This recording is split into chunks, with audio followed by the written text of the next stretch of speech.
नमस्कार, मैं हूं भूपेंद्र रावत और आज आपके साथ बात करने के लिए लाइव इसलिए आया हूं कि आप देखिए कि कैसे हमारे देश के अंदर हेडलाइन मैनेजमेंट होता है। बिहार की सरकार को फटकार लगाती है पटना हाई कोर्ट की डबल बेंच मुख्य न्यायाधीश की अगुवाई में, क्योंकि वहां कोरोना से हुई मौतों के आंकड़े छिपाए जा रहे थे। और जैसे ही बिहार के स्वास्थ्य विभाग के अपर मुख्य सचिव पटना हाई कोर्ट को बताते हैं कि 5,424 कोरोना मौतों का जो आंकड़ा था वो झूठा है। हकीकत में 9,375 लोगों की कोरोना से जान गई है। और जैसे ही ये मामला उठता है, सुर्खियों में आता है, तो बिहार में नीतीश सरकार भाजपा गठबंधन से चल रही है और भारतीय जनता पार्टी के कोटे से स्वास्थ्य विभाग का मंत्रालय मंगल पांडे भाजपा के कोटे से संभाल रहे हैं। और इसका डैमेज कंट्रोल करने के लिए योगी आदित्यनाथ हेडलाइन बदली करने के लिए लखनऊ से दिल्ली आ टपकते हैं, ताकि पूरी चर्चा वहां से हटक जाए, जहां पता लगे कि हमारे देश के अंदर क्या क्या हुआ। जब कोरोना देश के अंदर आया तब कोरोना की तरफ ध्यान नहीं दिया गया। आप सब लोग जानते हैं 31 जनवरी 2020 को विश्व स्वास्थ्य संगठन ने वैश्विक आपातकाल की घोषणा कर दी थी, लेकिन नरेंद्र मोदी की सरकार की नीयत वो नहीं थी। मध्य प्रदेश की सरकार गिराने की थी। मध्य प्रदेश के 22 विधायक दिसंबर 2019 से इनके संपर्क में आ गए थे। और क्या होता है, जब तय हो जाता है मध्य प्रदेश की सरकार जाने वाली है, तब नरेंद्र मोदी मुंह खोलते हैं तो पहला धोखा होता है। देशवासियों से कहा जाता है कोरोना महामारी के खिलाफ ताली थाली और घंटी घड़ियाल बजाओ, और पूरे देश के लोग हुजूम की तरह, पागलों की तरह यह महसूस करते हैं कि सच में भी इस वैज्ञानिक, इस आधुनिक युग में कोरोना ताली थाली घंटी घड़ियाल से भागता होगा। और जब आगे जाकर के देखा कि सरकार बन गई, लॉकडाउन कर दिया। लॉकडाउन का मतलब यह होता था जो जहां है उसको वहीं रहना चाहिए था। मैं बार बार कहता हूं कि विदेशों से कोरोना को लाने वाले, उसको देश भर में फैलाने वाले मोदी सरकार है। आप कल्पना कीजिए कि अगर लॉकडाउन करके जो लोग 14 करोड़ लोग जो अपने अपने जिनकी रोजी रोटी छिन गई, जिनके लिए मोहताज हो गया था, किराया कैसे देंगे, रोटी कैसे खाएंगे, उनकी व्यवस्था नहीं की गई। तत्काल कहा गया कि रेल बंद, बस बंद, जहाज बंद, उद्योग बंद, व्यापार बंद, दुकानें बंद, सबकी रोजी रोटी छीनी।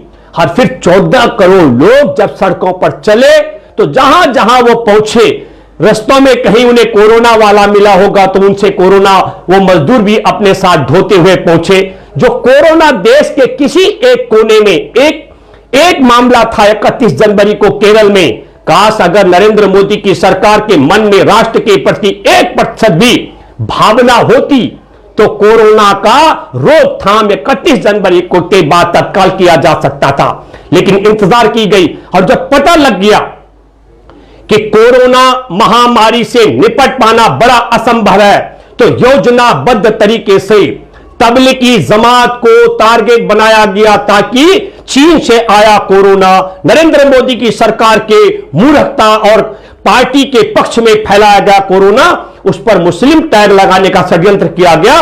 और इसमें आम आदमी पार्टी की दिल्ली के मुख्यमंत्री की सरकार भी शामिल रही है। मैं डंके की चोट पर कह सकता हूं, क्योंकि तबलीगी जमात के मरकज पर मुकदमा दर्ज कराया गया और देश भर में एक ऐसा माहौल बनाया गया कि जिसको कोरोना होता है वो देशद्रोही होता है, गद्दार होता है। उसका परिणति आज हमारे देश के अंदर हो रही है। देश के अंदर करोड़ों करोड़ लोग कोरोना से संक्रमित हुए, लेकिन वो मुंह नहीं खोलते हैं। मैं कोरोना से संक्रमित हुआ, मैं बोलता हूं मुझे कोरोना हुआ।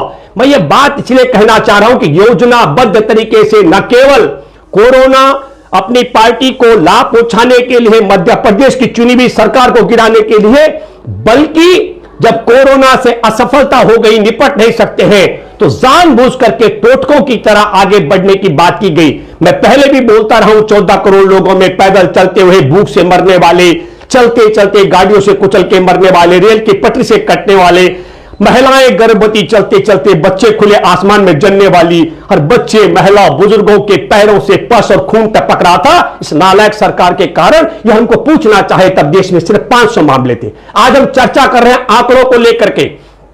हमारे देश के अंदर जब सरकारी रिकॉर्ड में 4200-4300 लोगों की जान जा रही थी कोरोना से, तब हॉस्पिटलों में शव रखने की जगह नहीं थी।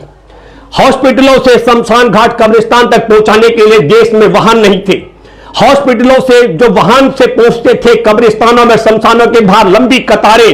पहली बार हुआ 70 साल में कि टोकन बटा मुर्दों के लिए, दाह संस्कार के लिए भी, और कब्रिस्तान में अंतिम खाक करने के लिए उनका, आप समझ लो।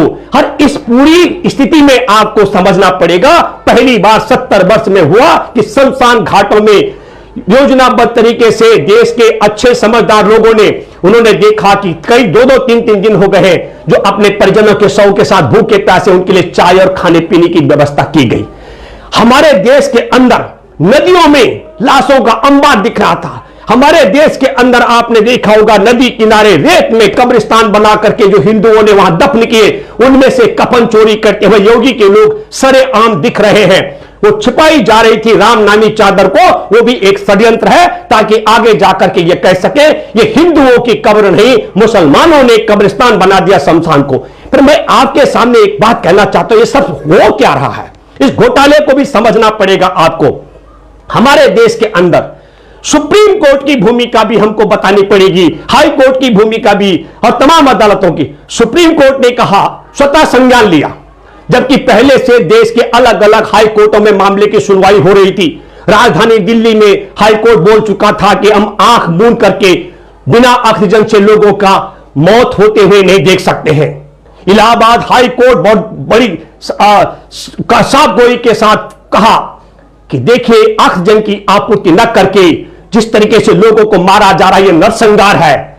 लेकिन नरसंहार बोल देना अलग बात है। काश इलाहाबाद हाई कोर्ट ने योगी सरकार पर नरसंहार का मुकदमा चलाया होता। काश दिल्ली सरकार ने आंख मूंदने की बजाय मोदी सरकार पर विदेश को 9,500 मीट्रिक टन ऑक्सीजन, जबकि वैज्ञानिकों ने कहा था कि दूसरी लहर बड़ी खतरनाक होगी, उसको बेचने के लिए अगर मुकदमा चलाया होता तो हमारे देश का सीन अलग होता।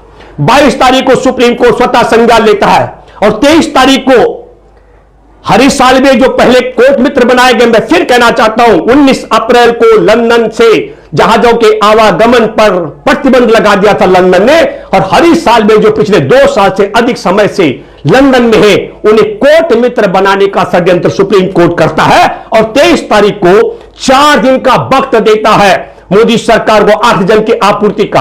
अगर सुप्रीम कोर्ट में बैठे उस बेंच में शामिल जजों के बेटे, इनके पोते, इनके परिजन अगर हॉस्पिटल में भर्ती होते तो जरा अपने हृदय पर हाथ रख के कहो, क्या ये 4 दिन का वक्त देते?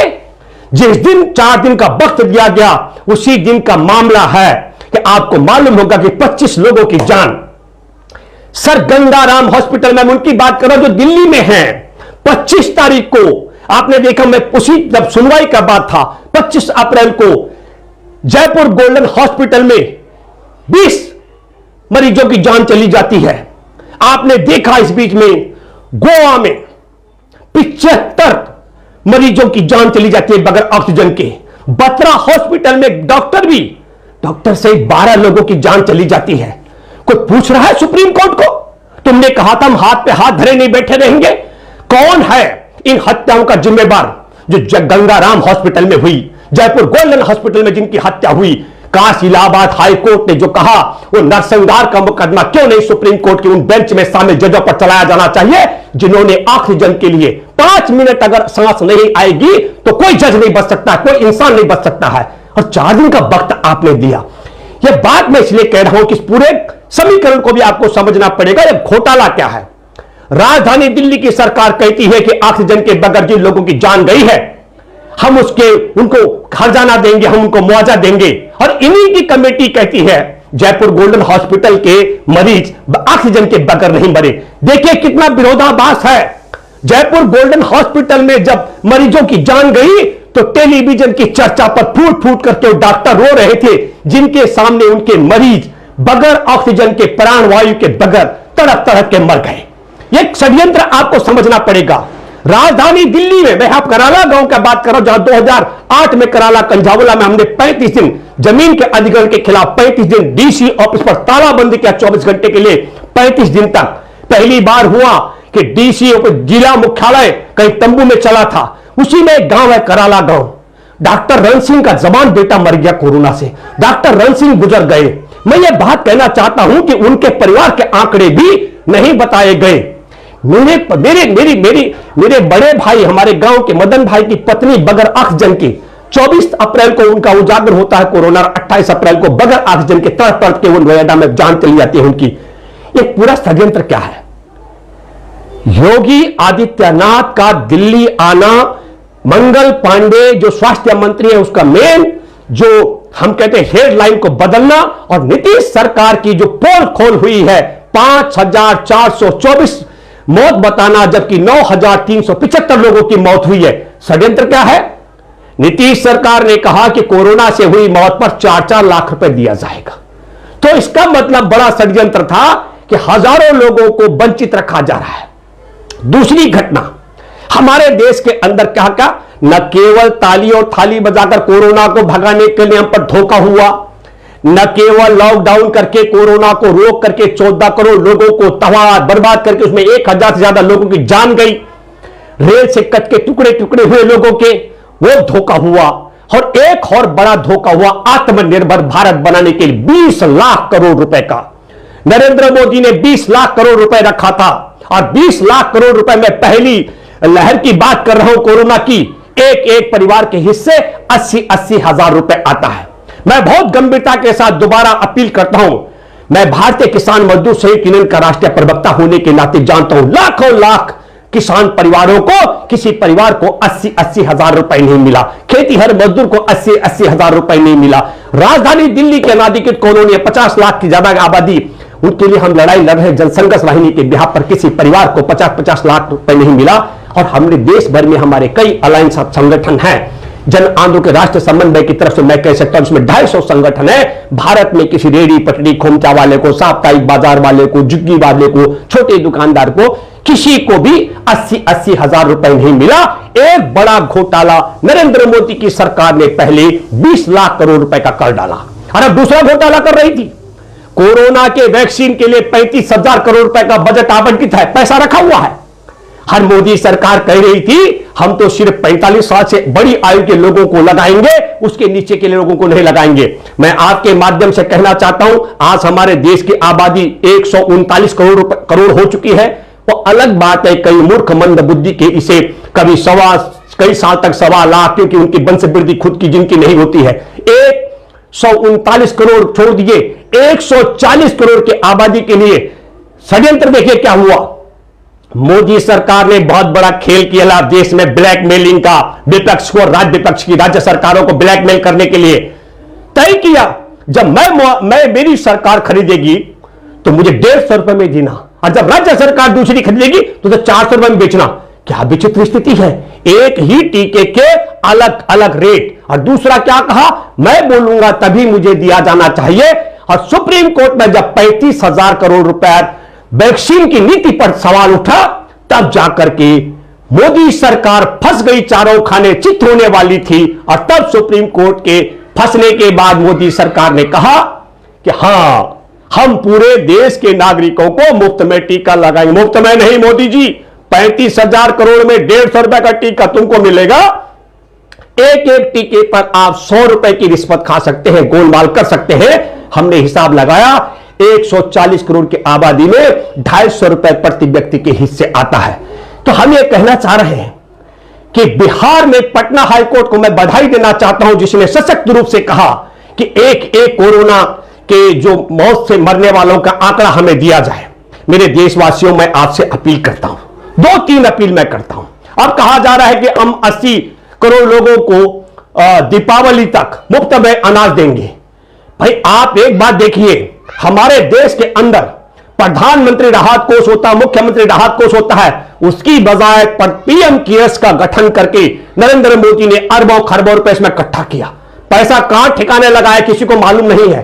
और पीएम केयर से जो वेंटिलेटर खरीदे गए वो भी गड़बड़ है। मुंबई हाई कोर्ट ने कहा, हैरान हुआ मुंबई हाई कोर्ट ने, ऐसे वेंटिलेटर दे दिए जिनके कारण लोग मर रहे हैं। तो मैं आपको बताना चाहता हूं, आपसे अपील करता हूं, सारे लोग हॉस्पिटलों में नहीं गए जब लाशों को रखने की जगह नहीं थी, हॉस्पिटलों में किसी को बेड नहीं मिल पा रहा था, तो हॉस्पिटल में लोग जाते कैसे, और सरकार ने जांच नहीं कराई।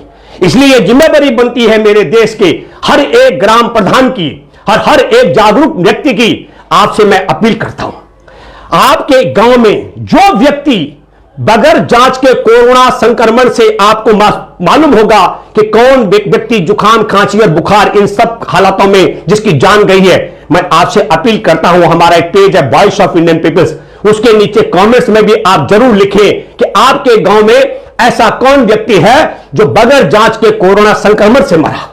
वो कौन व्यक्ति है एक एक गांव में जो एम्बुलेंस को फोन किया था हॉस्पिटल जाने के लिए और उसे एम्बुलेंस नहीं मिली। वो लोग भी मैं कहता हूं कि जरूर हमारे Facebook page Voice of Indian Peoples पर नीचे कमेंट्स में जरूर लिखें। और जो लोग हॉस्पिटल पहुंचे और हॉस्पिटल में बेड के इंतजार में करते करते मर गए, वो लोग भी लिखें। और जो लोग हॉस्पिटल में बेड पर और अपने घर में होम क्वारंटाइन रहते हुए ऑक्सीजन के लिए तड़पते तड़पते मर गए, उनके विषय में भी लिखें। मैं ये बात इसलिए कहना चाह रहा हूं, और सरकार को भी लिख करके दें। और इसके अलावा मैं आपसे अपील करता हूं कि जिन परिवारों को देश में हमारे railway hawker vendors, Akhil Bharatiya railway Khan पान यूनियन के राष्ट्रीय अध्यक्ष रविंद्र गुप्ता जी उनसे जुड़े हुए हैं, 13 लाख से ज्यादा हॉकर्स हैं, उन परिवारों को भी 80 हजार रुपए नहीं मिला है। तो ये सब आंकड़े मैं इसलिए दे रहा हूं कि आपको देखना पड़ेगा 80 लाख करोड़ रुपए देश में रेलवे हॉकर वेंडर्स को, सड़कों पर दुकान लगाने वालों को, छोटे दुकानदारों को, मजदूरों को, किसानों को, शहरी गरीबों को, झुग्गी वासियों को, अनाधिकृत कॉलोनी के नागरिकों को मिला ही नहीं है 20 लाख करोड़ रुपए में से। वो पैसा कहां गया, इसके लिए भी मैं आपसे अपील करता हूं कि जागरूक लोग मोदी सरकार पर 20 लाख करोड़ रुपए के गबन का मुकदमा अपने अपने पुलिस थाने में, अपने अपने जिला अधिकारी के यहां, अपने अपने पटवारी के पास लिखित में शिकायत दर्ज कराएं कि मेरे गांव में, मेरे जिले में, मेरे क्षेत्र में 80 हजार रुपए लोगों को नहीं मिला है। यह बात मैं इसलिए कहना चाह रहा हूं कि 17 मई को हाईकोर्ट ने, पटना हाईकोर्ट ने फटकार लगाई थी। आपको मालूम होगा कि 10 मई को लाशें निकली थी नदियों में से, और फिर स्वतः संज्ञान लिया पटना हाईकोर्ट ने। और फिर 18 मई को जो नई कमेटी बनाई गई थी जांच के लिए कोरोना के आंकड़ों को लेकर के, उसके कारण 5424 जो मौत बता रही थी बिहार की सरकार, वो आंकड़ा 9375 का हो गया है। हमारे लिए मैं आपसे कहना चाहता हूं, ये जो पिक एंड चूज का मामला ये नहीं होना चाहिए। हमने बार बार कहा था कि ये देश हमारे देश का रोग नहीं है, ये मोदी सरकार का लाया हुआ, मोदी सरकार का फैलाया हुआ रोग है। और न केवल बिहार सरकार की तर्ज पर पूरे देश में सबको 4-4 लाख रुपए देने का सभी राज्य सरकार और केंद्र सरकार को अपनी जिम्मेदारी निभानी चाहिए। क्यों? क्योंकि आप ना तो जांच करा पाए, ना लोगों को दवा उपलब्ध करा पाए, ना लोगों का उपचार करा पाए, और ना उनके जान जाने के बाद उनका अंतिम संस्कार करा पाए।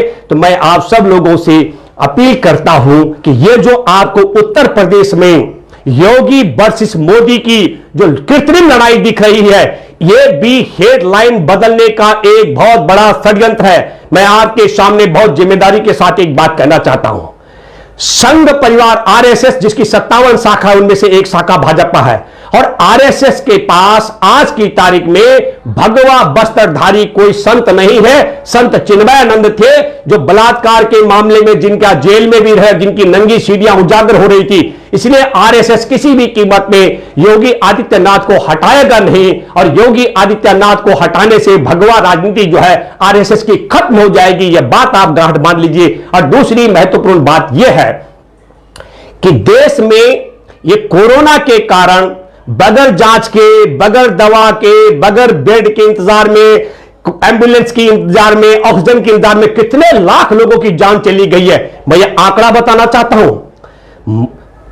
यूपी सर के विधायकों की जो संख्या है, परसेंटेज जो है उनके देहांत का, वो 3.25% से ज्यादा हो चुका है। जो मान्यवर हैं कोरोना से 3.25% उनकी आबादी में जान जा चुकी है।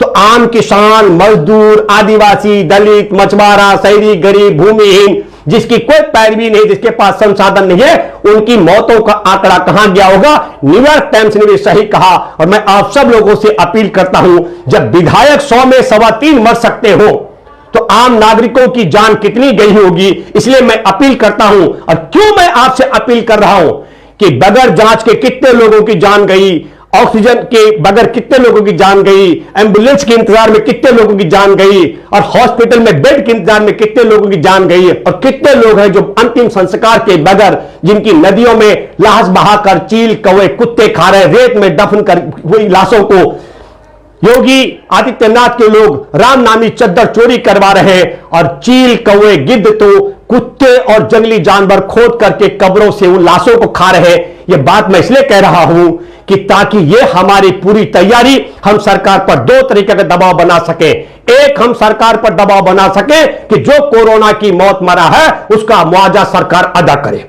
और दूसरा महत्वपूर्ण बात, जो तीसरी लहर आने की बात है, जिसमें हमारे मासूम बच्चे भी खतरे में पड़ जाएंगे, उन मासूम बच्चों के खतरे में पड़ने से पहले हमारे पास देश भर में एक बड़ी रिपोर्ट होगी कि ऐसे कौन कौन से इलाके हैं जहां जांच टीम नहीं पहुंची या पहुंच सकती है, जहां एम्बुलेंस नहीं पहुंच सकती है, जहां दवा नहीं पहुंच सकती है, जहां हॉस्पिटल में पेशेंट नहीं पहुंच सकते, और जहां के लोगों को ऑक्सीजन नसीब नहीं हो सकता। ये सारे आंकड़े हमारे उजागर हो सकते हैं। इसलिए मैं आपसे अपील कर रहा हूं, आपसे गुजारिश करता हूं कि आप बिल्कुल इस बात को शिद्दत के साथ में, ये किसी व्यक्ति के खिलाफ नहीं, ये सिस्टम के खिलाफ नहीं, बल्कि ये ऐसी व्यवस्था के खिलाफ है जिस व्यवस्था ने विश्व स्वास्थ्य संगठन की 31 जनवरी को भारत में एक ही मामला हुआ था। और मैं आपसे कहना चाहता हूं, जो नालायक सरकार एक मामला आने पर भारत को नहीं बचा पाई हो, उस सरकार की हैसियत नहीं है। पूरा नागपुर का चड्डी गिरोह भी लग जाए,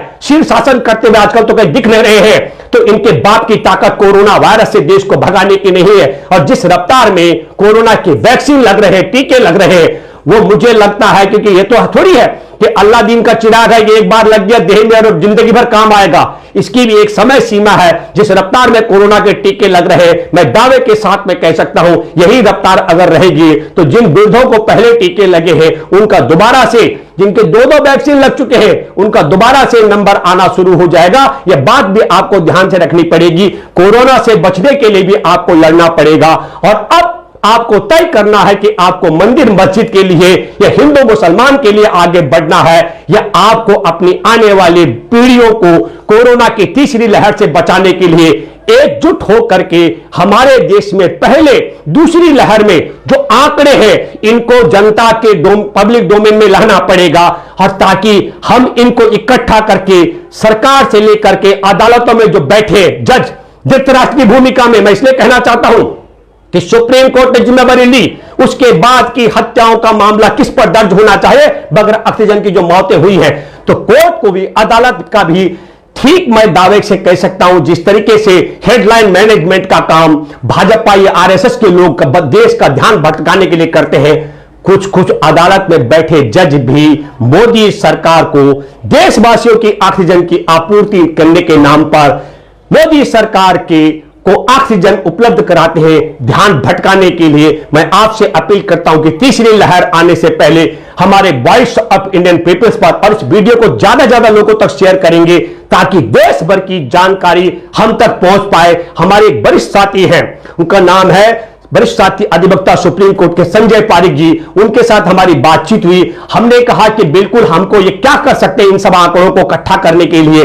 क्योंकि सरकार बेईमानी कर रही है। आपके सामने हाईकोर्ट के आदेश के बावजूद भी बड़ी, अभी 7-8 जून तक वो कह रहे थे कि हमारे आंकड़े 5424 है, लेकिन जब फटकार लगी तब बताया गया कि 9375 आंकड़े हैं। तो सरकार अदालती आदेशों का भी उल्लंघन कर रही है। इसलिए मैं आप सबों से अपील करता हूं कि जितने लोग कोरोना के कारण और जिनकी रोजी रोटी छीनी है, उन सब से भी मैं अपील करता हूं कि आप भी कमेंट्स में लिखें ताकि हमें पता कर सकें, क्योंकि भारत में 23 करोड़ लोग गरीबी की रेखा के नीचे जा चुके हैं। पहले राउंड में जहां करोड़ों लोगों की रोजी रोटी छीनी, दूसरे राउंड में भी कितने करोड़ लोगों की रोजी रोटी छीन चुकी है। तो जिन साथियों की रोजी रोटी छीनी है वो भी नीचे कमेंट्स बॉक्स में अपनी पूरी जानकारी देंगे। इस उम्मीद के साथ आप सब लोगों से अपील करता हूं, मोदी सरकार ने कहा कि हमने किसानों की लिए न्यूनतम समर्थन मूल्य में बढ़ोतरी कर दी है। दोस्तों, आपको बताना चाहता हूं 1100 रुपए से कम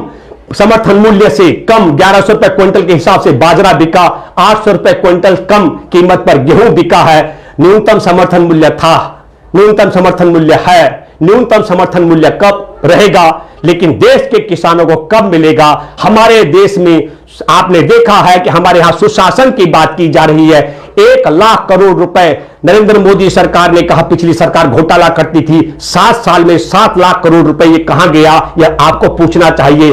गैस और तमाम सब्सिडियां जो छुड़ाई गई हैं, उस सब्सिडी का भी आपको देखना पड़ेगा, लाखों करोड़ रुपए कहां गया, उसका हिसाब भी मांगना चाहिए। और एक एक परिवार से एक बेटा अगर हमारे घर का मोटरसाइकिल पर 1 लीटर पेट्रोल फूकता है, और ट्रैक्टर पे अगर मैं बहुत कम हिसाब लगा रहा हूं, 1 लीटर ट्रैक्टर पर अगर हम डीजल का इस्तेमाल करते हैं तो 32 रुपए मोदी सरकार डकैती डाल रही है कोरोना काल में। और 400 का गैस सिलेंडर भी 800-900 रुपए का बिकवा रही है। एक एक घर से मोदी सरकार डीजल, पेट्रोल और गैस सिलेंडर पर 20 से 30-50 हजार रुपए तक की डकैती कोरोना काल में डाल रही है। तो बाकी सब में क्या कर रही होगी? और फिर कहती हम किसानों को 6000 रुपए दे रहे, 17 रुपए रोज का। यह भी आपको ध्यान देना पड़ेगा। और मैं उम्मीद करता हूं कि आने वाली पीढ़ियों को बचाने के लिए तीसरी लहर से पहले ये जो आंकड़े जुटाने के लिए मैंने आपसे अपील की है, उसका ध्यान